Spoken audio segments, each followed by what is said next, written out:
आपने कभी घड़ी से निकलने वाली आवाज़ को गौर से सुना है?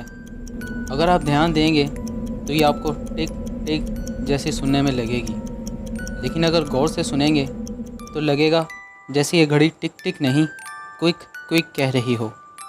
हम सब की ज़िंदगी में दो वक्त बिल्कुल अटल हैं, जिनको हम कभी टाल नहीं सकते। एक हमारे जन्म का और दूसरा वक्त हमारी मौत का। ये दोनों ही वक्त बिल्कुल भी हमारे अख्तियार में नहीं हैं, लेकिन हमारे पैदा होने से हमारी मौत के दरमियान का वक्त हमारे हाथ में है। एक कहानी तकरीबन हम सब लोगों ने ही सुन रखी है कि किसी इंसान को खबर मिलती है कि उसे कैंसर हो गया है और अब उसकी ज़िंदगी के बस 30 दिन बचे हैं। और जैसे ही वो ये खबर सुनता है, उसे हैरानी से शौक़ लगता है और वो उस वक्त जो भी काम कर रहा होता है वो उसे छोड़कर अपने उस काम को पूरा करने के लिए भागता है जो उसके लिए सबसे ज़रूरी है।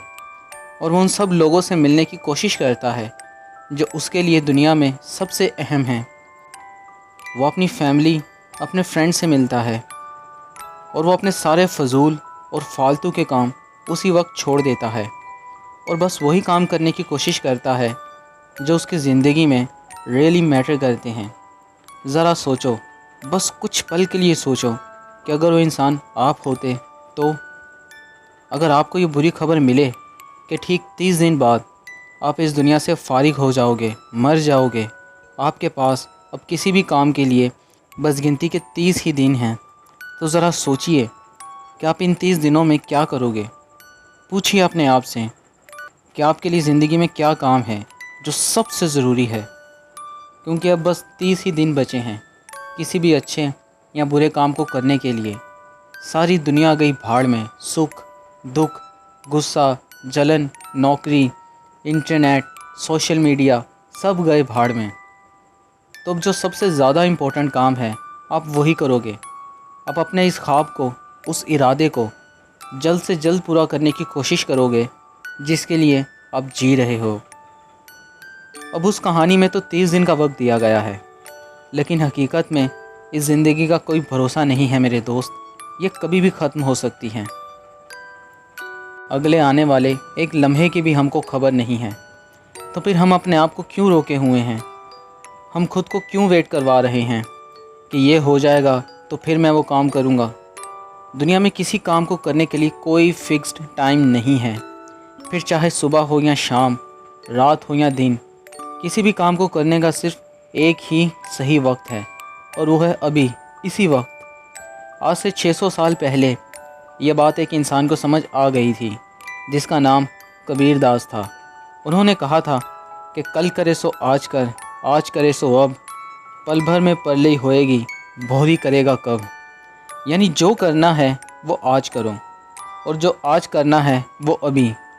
ज़िंदगी बहुत ही छोटी है, अगर ये पल भर में सिमट गई तो क्या करोगे।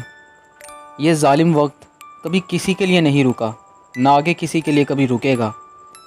वो चाहे कोई बहुत बड़ा बादशाह हो या कोई फ़कीर, या चाहे वो आप ही क्यों ना हो, यह वक्त कभी किसी के लिए नहीं रुकता। आप ये बात तो अक्सर सुनते होंगे कि टाइम इज़ मनी, लेकिन मैं मानता हूँ कि time is greater than money, क्योंकि पैसा तो बहुत बार जाकर फिर वापस आ जाएगा, लेकिन वक्त एक बार गया तो फिर हरगिज़ वापस नहीं आएगा। पैसा तो हाथ का मैल है, जितना घिसेंगे उतना निकलेगा, लेकिन टाइम हर किसी के लिए लिमिटेड है। अगर आप किसी को $1,000,000 भी देकर कहो कि मुझे मेरा गुज़रा हुआ एक सेकंड, बस एक सेकंड वापस दोबारा दे दे, तो वो भी वापस नहीं मिल सकता। अभी इस पल जो आपने सांस ली, वो सांस भी आप ज़िंदगी में दोबारा नहीं ले सकते। हम अक्सर सोचते हैं कि हम किसी ठीक वक्त पर कोई काम करेंगे, लेकिन सच तो ये है कि वो ठीक वक्त कभी आता ही नहीं, क्योंकि वक्त सिर्फ जाता है। मैं आपको एक कमाल की बात बताता हूँ कि वक्त तो सबको मिलता है अपनी ज़िंदगी बदलने के लिए, लेकिन किसी को दोबारा ज़िंदगी नहीं मिलती वक्त को बदलने के लिए। मैं एक बात अक्सर अपने दोस्तों से कहता हूँ, आपको भी कह रहा हूँ कि अभी ही तय कर लो कि अपनी ज़िंदगी में क्या करना है, वरना जब वक्त तय करेगा कि आपका क्या करना है तब बहुत बड़ी मुश्किल में पड़ जाओगे, क्योंकि वक्त कम है और आपके ख्वाब बहुत बड़े। किसी का वेट मत करो और अपने ख्वाब पूरे करो। Your time starts now.